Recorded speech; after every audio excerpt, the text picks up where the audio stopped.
Let's de-jargonise it. What do you actually do? I'm a magician. I take other people's wastes and byproducts, I put them inside our box, process it for 6 to 8 weeks, convert the carbon so that it's ready to go back into the ground and power up the microorganisms that absolutely change the way plants interact with soil and all that sort of stuff. So if we look at Western Australian agricultural soils, back when they were initially cleared, soil organic carbon about 2.3, 2.4%. Average across our wheat belt right now is about 0.7. At 0.5, we're a desert. I think if I look at the greater world, right, really unpopular topics like pandemics, malnutrition and persistent organic chemicals, you know, these forever chemicals and stuff like that. And I think the age of chemistry is over. I think we're coming into the dawn of the age of biology. And when you combine rigorous composting processes with fantastic science at the front end, we become the bio-refinery of the future, right? And if we want to get carbon out of the sky, the easiest way to do it is through photosynthesis. Put it back in the ground where it belongs. Industrial composting. Sounds boring. It isn't. It's a science. It's world-changing. I've invited Greg Watts in from Seawise to talk about what they're doing and how they're taking organic waste, they're processing it, manufacturing it into a tailor-made product to use for broadacre farming, for growing veggies that you'll then consume, increasing soil carbon. What does that all mean? It's a great recycling story, folks. Takes organic waste, makes your food better. Come and have a listen. So I've been wanting to say this. I've been saying it to myself for, I don't know, 3 or 4 weeks. So it's going to come out now. Hey, Greg, can we talk shit? Well, you know, my wife says that I've always been good at it, and isn't it fantastic that I now get paid to do it? That's wonderful, isn't it? Yeah, I mean, it's just a really good place to be. Part of a really purposeful business, doing really good stuff in agricultural spaces, providing farmers with an alternative to synthetic fertiliser.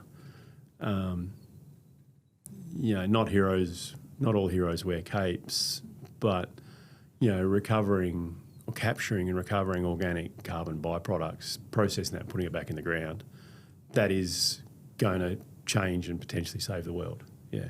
Yeah. So at Seawise yep. The company you run, you're the CEO. Yep. What do you guys actually do? Well, let's de-jargonise it. What do you actually do? I'm a magician. I take other people's wastes and byproducts, I put them inside our box, process it for 6 to 8 weeks, convert the carbon so that it's ready to go back into the ground and power up the microorganisms that absolutely change the way plants interact with soil and all that sort of stuff.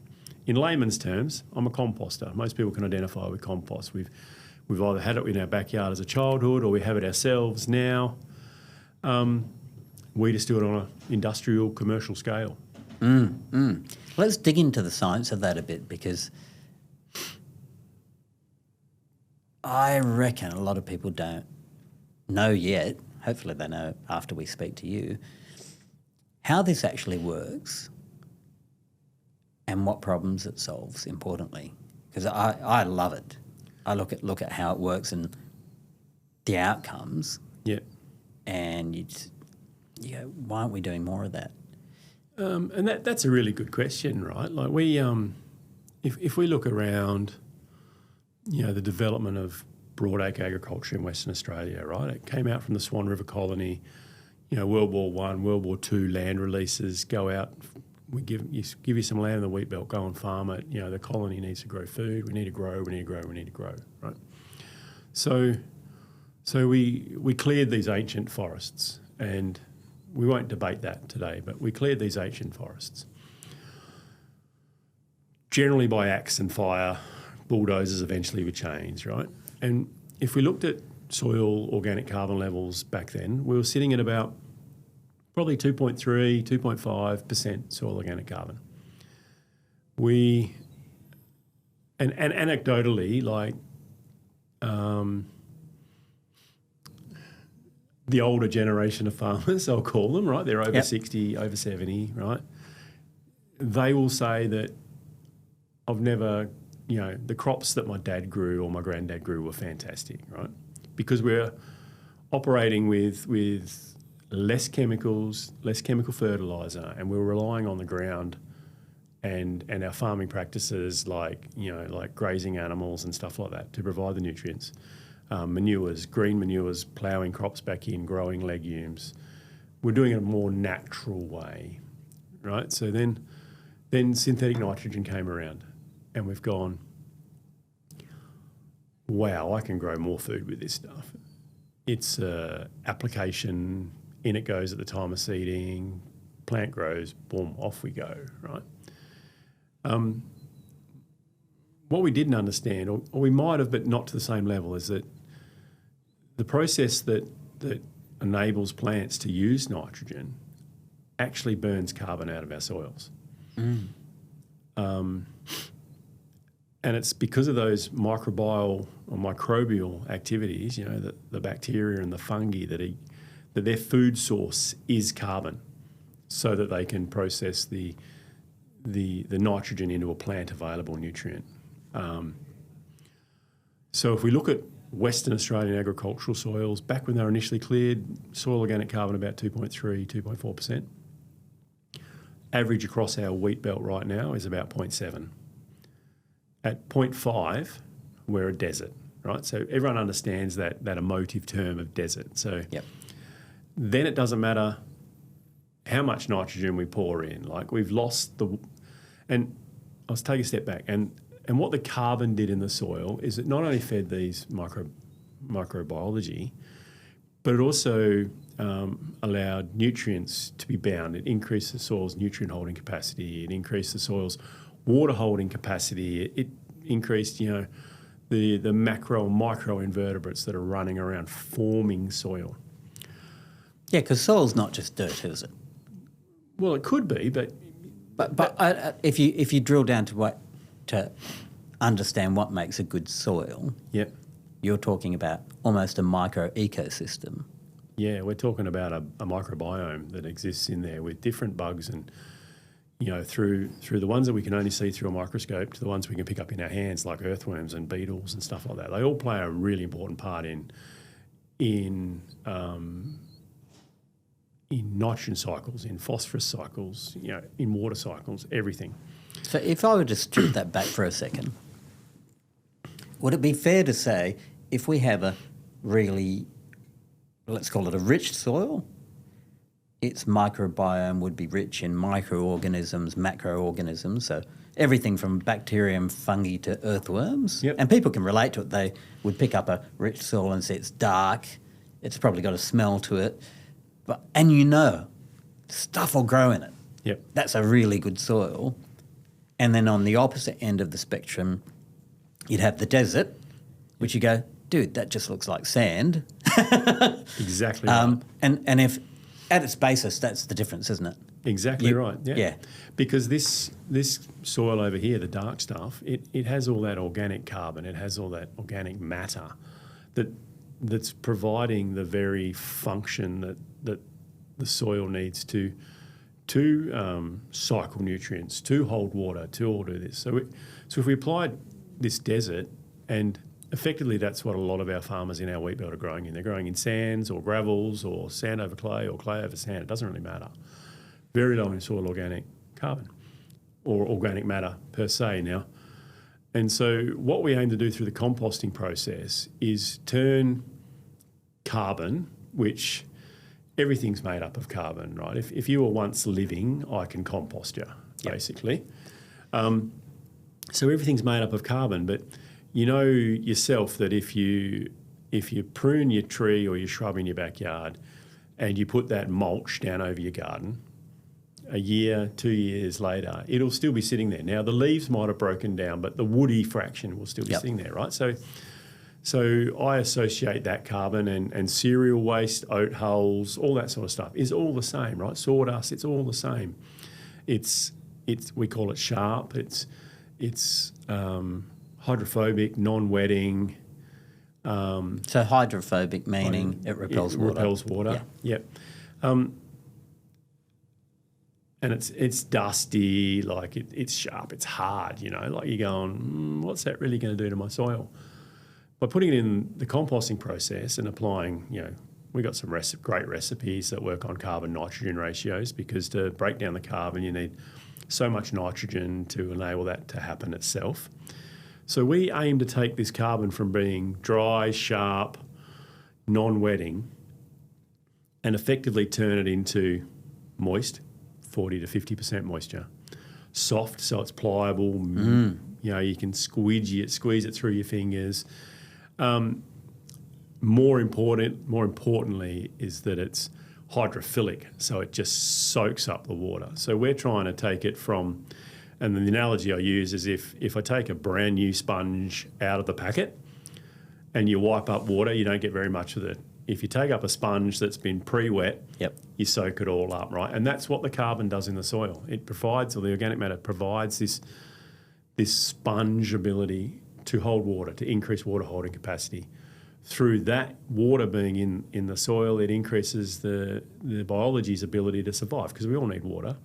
And then to function, it holds nutrients. So by the time it's stopped being this sharp, nasty carbon, it's become good carbon in the soil.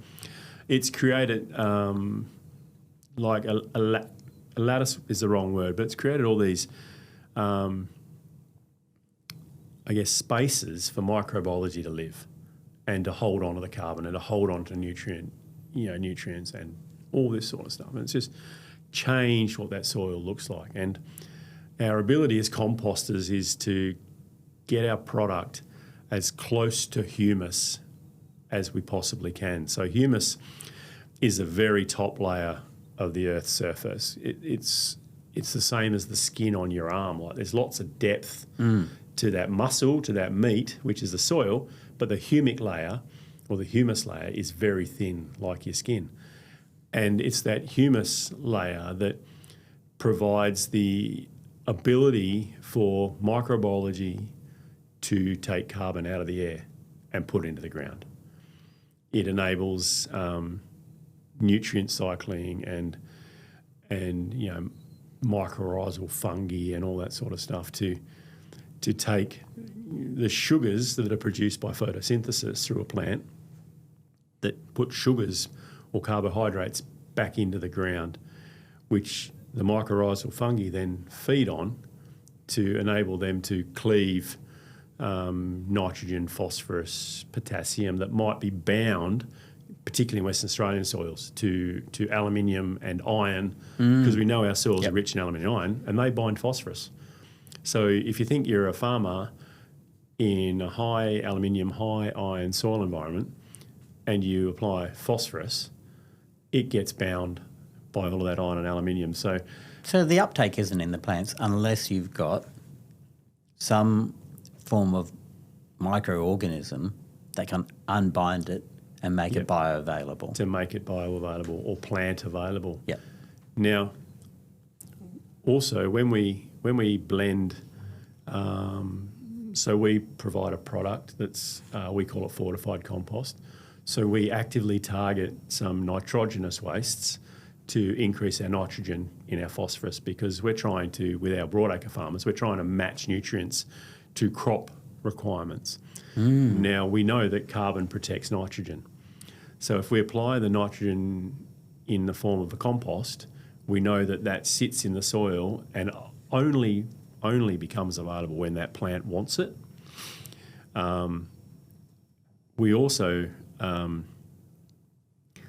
so that's protected there, whereas if you apply synthetic nitrogen, so urea or something like that, if you get your timing wrong, you get a rainstorm event, that's going to solulise, or it's very water soluble, and it'll go beyond the plant's roots very quickly. So it's just wasted. So you could have lost it. Yep. And we see that, we see evidence of that if you think about, the Peel Harvey estuary with eutrophication, had to build the Dawesville cut to flush the estuary. We look at estuaries on the south coast with algal blooms. They're suffering this this very soluble nutrient loading that's coming down through the rivers and the groundwaters, and it's causing issues.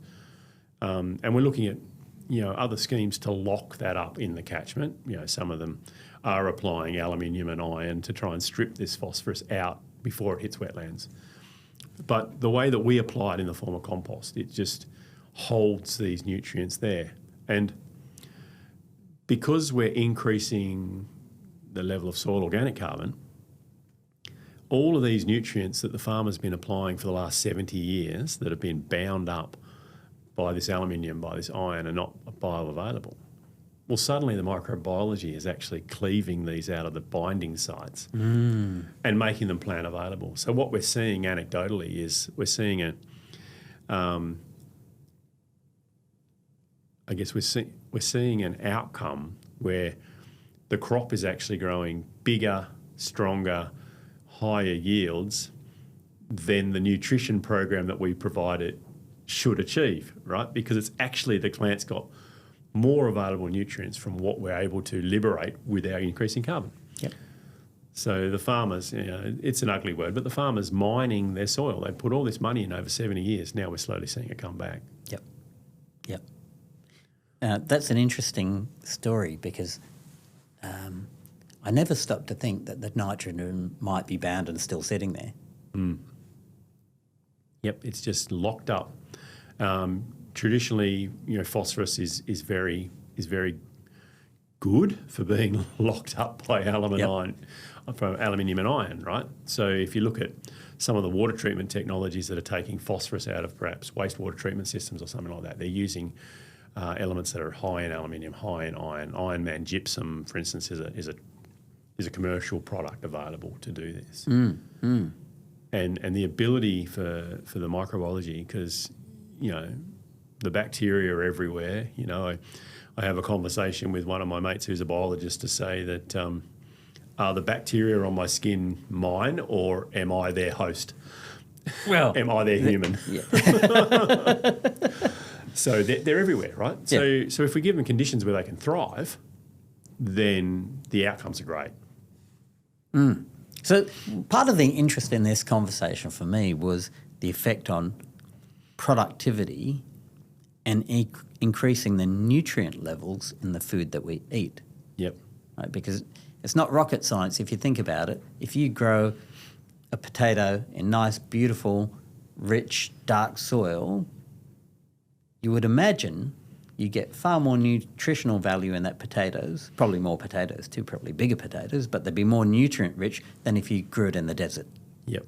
Like, it is fundamentally that simple, isn't it? I believe it is, yeah. And I've got a few friends that come from Tasmania, and when they first moved to WA, they were shocked by our potatoes because they come from Tasmania, like this 20 metres a loam in some of the places they grow potatoes, right? And they said, in Tasmania, we've got 20 different types of potatoes and they taste different according to where they are and what they're growing in and blah, blah, blah. They said, we moved to WA and you've got two types of potatoes. They're either washed or unwashed. Right? Because that's all we're growing in our soils. Now, I know we're growing some really good potatoes. We do. WA is a fantastic place for clean, green food, right? Yep. Around Pemberton, Manjimup, the soils are loamy, very thin necessarily compared to Tassie and places like that, but still better soil than the Swan Coastal Plain or the wheat belt for growing these crops. And they're still increasing their soil organic carbon down there, using compost, using manures, sowing legumes to put the nitrogen back in the ground in plant available forms and stuff like that. Where we go with nitrogen is we can grow a lettuce really quick. We can grow fresh herbs, veggies really quick. We can do it hydroponically, we can do it vertically, we can do all sorts of things growing on liquid fertilisers. And they grow big, they grow fast, they grow green, they look fantastic. I mean, lettuce doesn't normally have much nutritional abilities anyway, but if we grow them super fast, we all see it. We take them home from the shop, they look fantastic. They sit in the fridge for 2 days and they're stuffed because they've grown too fast. The cells have grown too fast. There's very little structure there, as opposed to the lettuce, for instance, that you've grown in your own backyard veggie patch or something like that took 4 weeks to grow instead of, a week or 2 weeks. Like they're different. Well, I think They're people different relate plants. to the tomato, because if you grow a tomato, let's say you compost at home or you just cultivate some good soil or you buy it, Yep. you grow your own tomatoes and you pick it and you can even smell the difference compared to one you buy in the shops. Yeah. You smell the difference and then you taste it and you go, wow, chalk and cheese.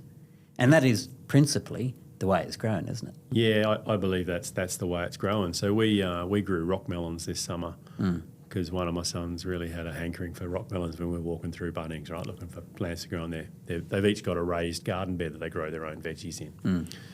And I couldn't believe it, right? You walk into Woolies and or Coles and you pick up a rock melon and you go, oh, that's pretty hard. It doesn't really have an odour to it. It doesn't smell like melon, sweet and wholesome.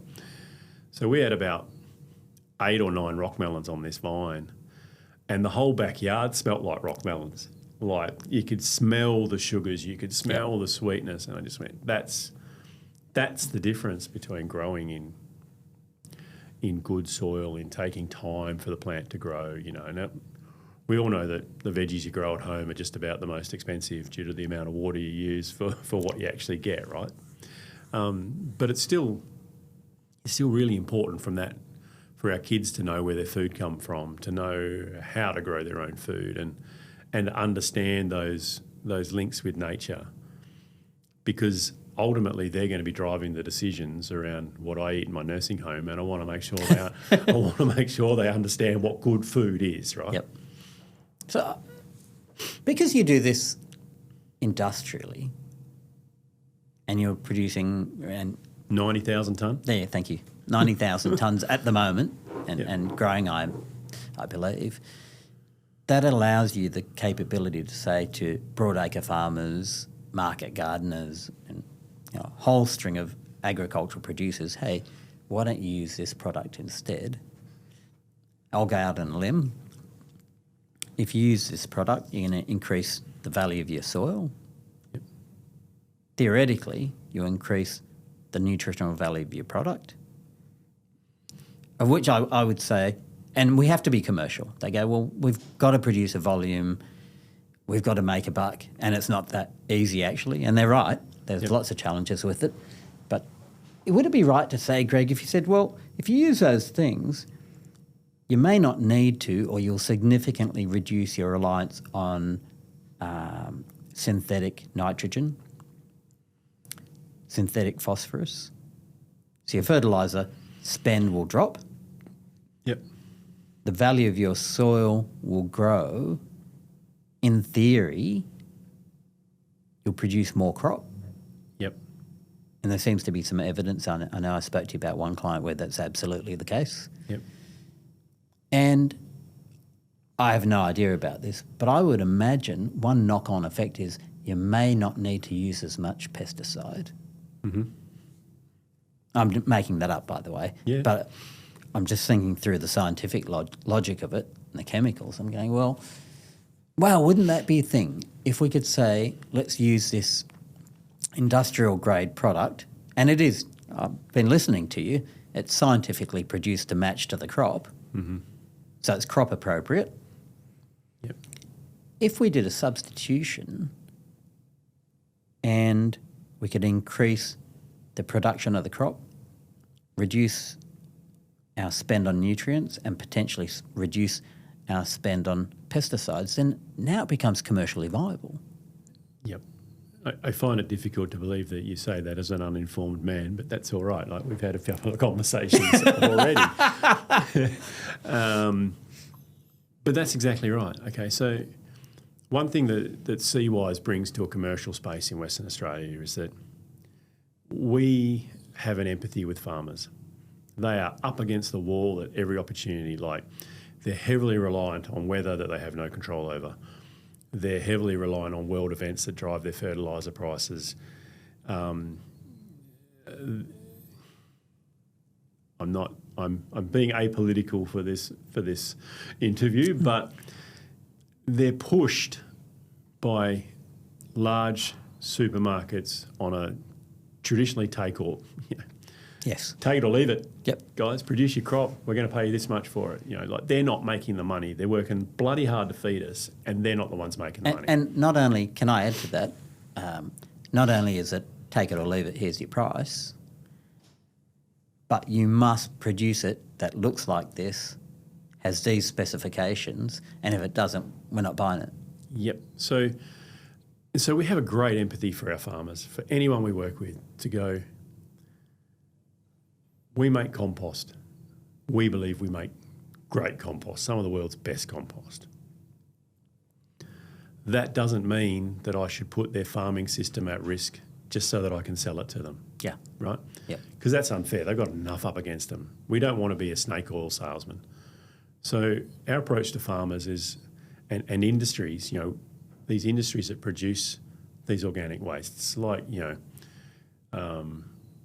free range or other chicken producers, vegetable growers, pig producers, broadacre agriculture, right? And we work at industry body level, but also with our farmers, is that we want to understand their farming system. We want to understand what their cropping nutrition is. We want to understand what their cropping rotation is, because we started life as CYs, we started life as custom composts, and our ability was, and we continue that today, but our ability is to match the compost that we provide with the crop that you're growing, and more to integrate our compost into your existing growing system. So what does that look like from a vegetable grower? Is that, we know that they grow a crop, onions, broccolis, cauliflower, whatever.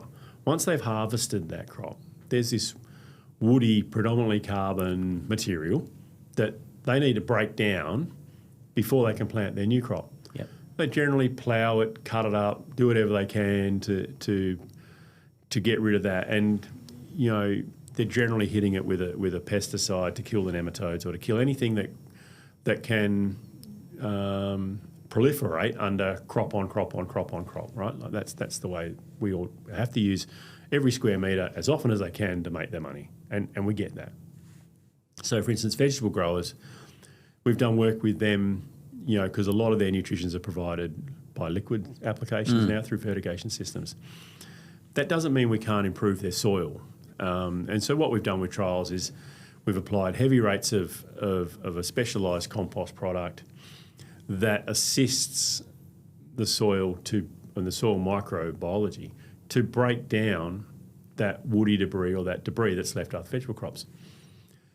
So we've done this for 2 or 3 years with several vegetable growers just to prove the process. And what we find is that anecdotally we can return that bed to production up to 8 or 9 days earlier than if they were doing traditional crops now, or traditional methods. So if you're doing 5 crops a year of X amount of days, if we can return, that each time you crop, we can return that land to you 9 days earlier using a compost application, then that's an extra crop a year. And that's how you make your money, on that extra crop that you're growing every year. Now, you still got to sell it, right? We understand there's market forces at play, but that's for the farmer Well, to work right out. now we're just talking about production. Yep. So would it be right to say in that situation, not only are you getting another crop per year, which is commercially valuable, but the nutritional value of the product is going to be better. And more importantly, and this is where the and come, right? So we're improving the nutritional value of your crop. We're improving the longevity of your crop. We're improving the water holding capacity of your soil. So you're using less water in a drying climate. There's a lot of pressure on groundwater resources. And water licenses, it's not free, folks.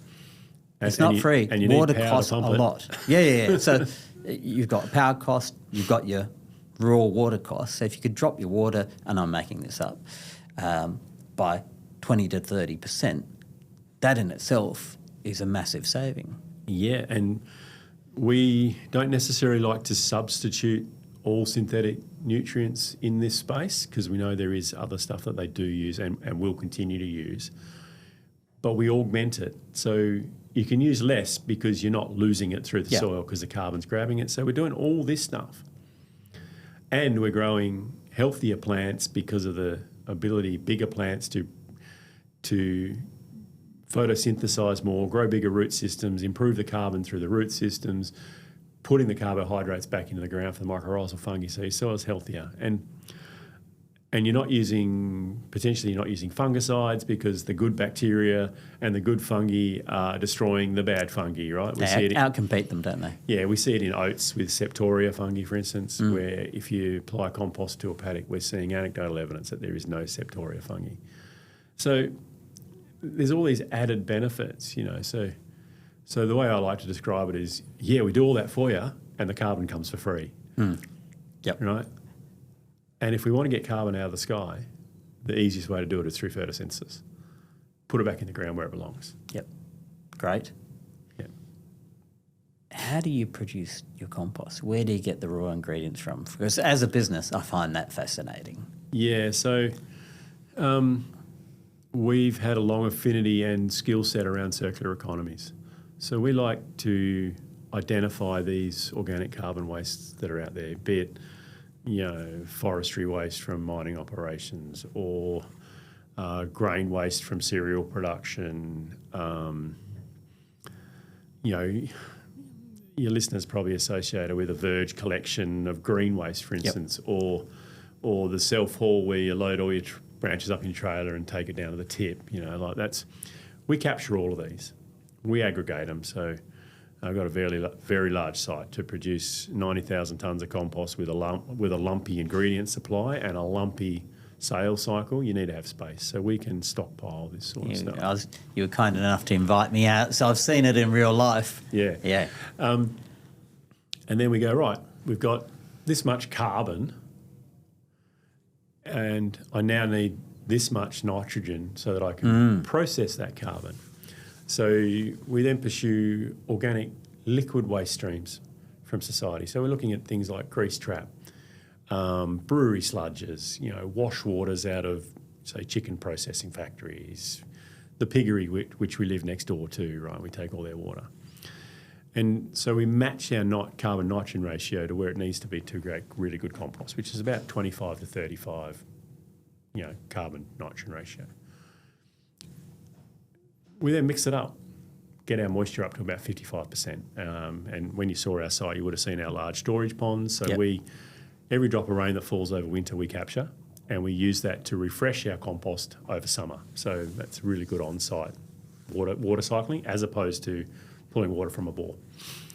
We then mix it up, probably let it sit there for a day or two, and we call that a preheat pile. So we want to get that temperature up to about 50 degrees, 55 degrees now. And that happens naturally, doesn't it? As things start to break down, they produce waste as a byproduct, so the temperature goes up. So the biology creates the temperature.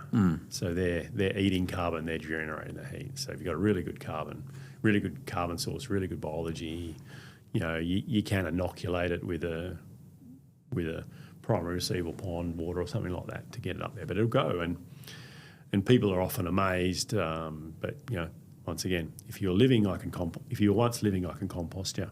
So while some organic byproducts like blood or feathers or something like that will have a higher use because they'll make blood and bone out of it or something like that. Yeah, okay. Every now and then these plants break down. So for instance, blood, we have a receivable of blood. Right? We mix that.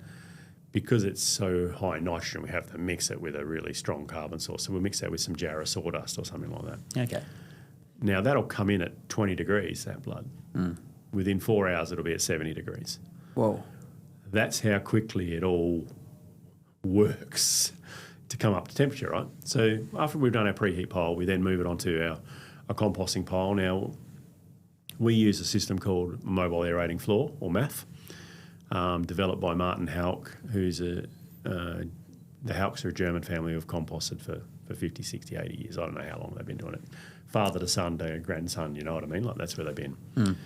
And we searched the world to find this technology about 15 or 16 years ago because we, as you know, we have a massive site And we needed such a big site because we used to use a compost turner. So that'd straddle over the top, drive around, spin in the compost. Most people have seen this. What we found with that is that, we were burning 150 litres of diesel an hour. And because our piles were so biologically active, within about 45 minutes of turning, and we'd turn each of our windrows once a day, within about 45 minutes of turning, there's no oxygen left in the pile because the bugs have just consumed it all, doing what they do, right? So we were actually almost anaerobically composting, which isn't where we want to be. We wanted to be aerobically composting. Now, for people who don't understand the difference, could you explain the difference between the two things and why you don't want to anaerobically compost? Anaerobically compost is generally done by non-preferred bacteria, non-preferred fungi, stuff like that. And it can be... Just means there's a depletion of oxygen. There's no oxygen. There's no oxygen. Yeah, in an anaerobic process. Yeah. And that's what generally leads to odours like hydrogen sulfide or ammonia or something like that, because these are produced in low oxygen environments. You'll still get the heat, but it's also more a chemically driven process, whereas in an oxygenated environment, it's biologically driven. And so... Sorry, I'll just dwell on that for a second if you don't mind, because this leads to another point later. If you're anaerobically composting, you're going to be generating more, let's say, undesirable bacteria. Potentially, and microbial life, whereas you're aerobically composting, which is, it's got oxygen. Yep. Your propensity to have, let's say, friendlier bugs is much higher. Yep. And what we found with that is that when we went to MAF is that we make our signature product is called Humicarb. Humic, carb, seemed to make sense. Nice little catchy title to it. When we were using a windrow turner to make our Humicarb, that'd take us about 32 weeks. So from mixing pre-wet, turning, 150 litres of fuel an hour, blah, blah, blah, right? We'd produce this fantastic compost. And there's about 1,000 tonne of it under Perth Stadium when they built that. Okay. Right, to grow the soil. When we went to MAF, which is a process, using our mobile aerating floor, we actually started producing Humicarb in 8 weeks instead of 32 weeks. Wow. Now, we mature it on our pad, so the total process is probably about 12 weeks. But even still, with the amount of space that we saved by not having these massive long windrows and the efficiencies that we gained by using forced aeration composting, we now don't need the size of the hard stand we got, but that's been beneficial because we've been able to ramp up our production without buying more space, right? Yep. And so the MAF process is pretty simple. We load it onto air for 2 weeks per stage. We generally run about 4 stages. So in that 8 weeks, it runs at forced aeration on a timer, and air exchanges over the day means that we effectively turn that pile about 6 to 8 times a day. So able to get a much closer oxygen content, maintain the content. And what we get out of there is we see a temperature gradient as we come along our process. We might start at about 70 to 75 degrees, right? And people say it's amazing, they don't believe me, but the biology, if you look in Germany under a MAF system, these things are composting under snow, right? Like the snow's on top and then just composting away underneath it. But then we flip that after 2 weeks onto it, and the temperature might stay at 70 degrees. But what we're aiming to do is as we compost, we want to stay above 55 degrees to achieve pasteurisation, which effectively temperature, we're all aware of pasteurisation through our milk and stuff like that. It kills the bacteria that we don't want in our compost or in our milk. And then what we do as we bring it off the MAF is, once it's pasteurised, is we let it cool down very slowly. So it'll go from 70 to 60 to 50 to 40 degrees. And what we're aiming to do there is to increase the amount or the species diversity of the fungi that's in the compost and the bacteria, because they all grow at different temperature regimes, right?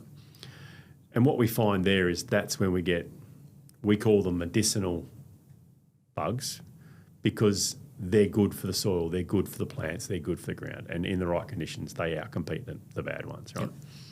And that's what we're aiming for. So we're aiming to produce a compost across that system that has known performance outcomes when it goes into the ground, based around our ability to generate. Now, I started off with saying we're magicians. A lot of people say, well, you're more like a baker. And the skill set for being a composter is every customer wants the chocolate cake that tastes like this, looks like this, feels like this. But we don't always have the same ingredients, but we still want to make the same cake every time. And you do, actually, don't you? Because I remember when I went out there. And that's where our skill set comes from, is being able to identify, capture, aggregate these waste streams or these byproducts. I don't like using the word waste, byproducts.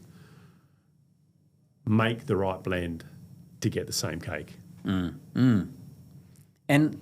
some of the products you're using, because I think you said to me you're going to use milk. Yeah, we use milk, yep.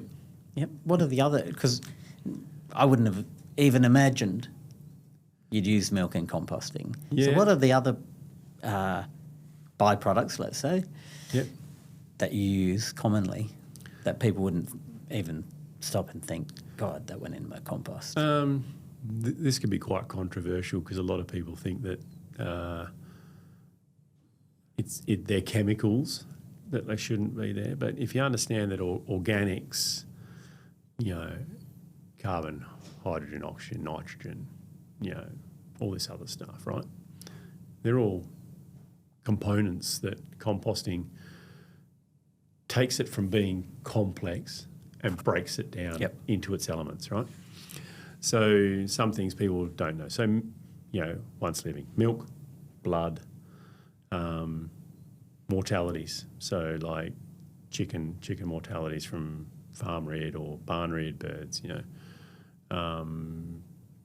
other animal mortalities, skins, feathers, chicken feet, right? They all come in. But then we got, carbon-based like oat hulls, grain that's got wet at CBH sites, grain dust, paint, water-based paints, engine coolants. Wow. And they all come in. So if we look at coolant, I know I love talking about ethylene glycol, right, coolants, because if you look at the chemical constitution of it, it's basically liquid carbon. And that's what we need to grow our bugs. And as a composter, we know we have to match that with some nitrogen to give it the ability to break down. But, if you, and this surprised a lot of people at 2C-wise, if you look at my staff structure, we've got about 40 staff, 20% blue-collar production sort jobs, driving loaders, shift and sprinklers, that sort of space. Then we've got 20 in the white-collar space. And that includes things like administration, salespeople, finance support and stuff like that. But I've also got a technical team and some of my leadership team that are industrial chemists, environmental scientists, biologists, right? The science in this space... It is a science, isn't it? ...is huge. Yeah. Because, it's really difficult to be that baker if you don't have that skill set in-house.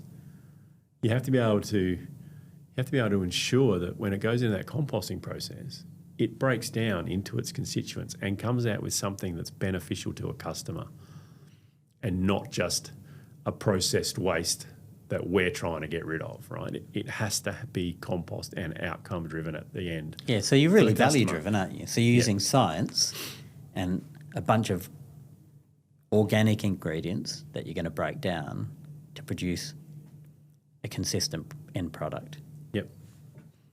Yep, and that's something I love about it. And we have some, I think one of our mutual friends, Ted, would call them robust conversations around opportunities in that marketplace.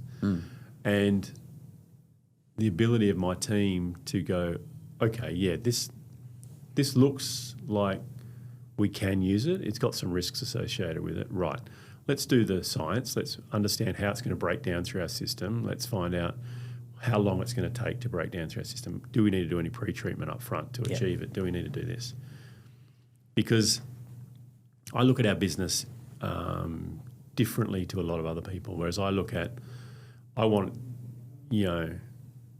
we call ourselves a carbon company and composting is our core skills. Now, there's lots of technologies that we spoke about when you came out that we might go into, but composting is our core skill. But the compost is the champion. And we have different customers that have different outcomes, different requirements, need different nutrients, micronutrients, trace elements, all that sort of space. At the other end of the business, and we get paid for both ends, by the way. It's a really interesting business model. We get paid for most of our ingredients, but there's all these opportunities to bring through. And in the middle, we've got the magic box, which is our composting process. But we won't bring anything here that drives a bad outcome here. Yeah. And I think from a business and what I was taught many years ago is you really need to understand what you say no to. And you need to know that quickly. That's a good lesson for anybody in business, isn't it? Yeah. It's much easier to qualify something out than to work hard to qualify it in. And that's where like a lot of your purpose is driven, right? Like I run my business purpose. Our purpose is to increase soil carbon to grow better food, right? And that makes it really easy when we're talking to customers, or talking with staff, talking to anyone. Does it fit our purpose? Yes. Okay, let's work towards it.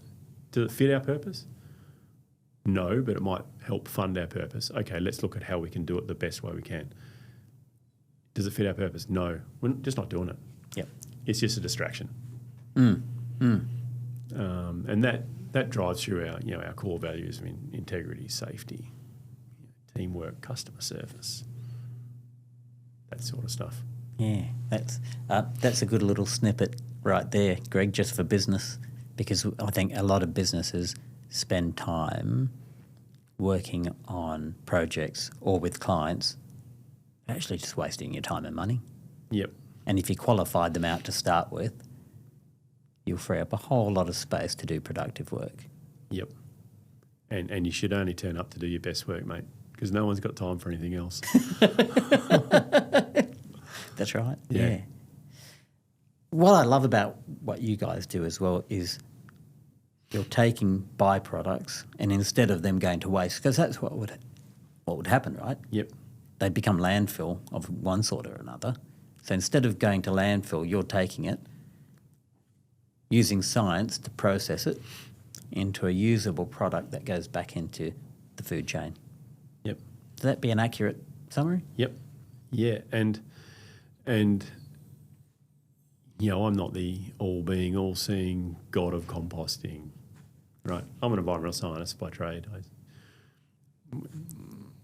I generally say that when it comes to composting, I know enough to be dangerous, not enough to be useful, right? I've got experts that help me do stuff. And I think if I look at the greater world, right,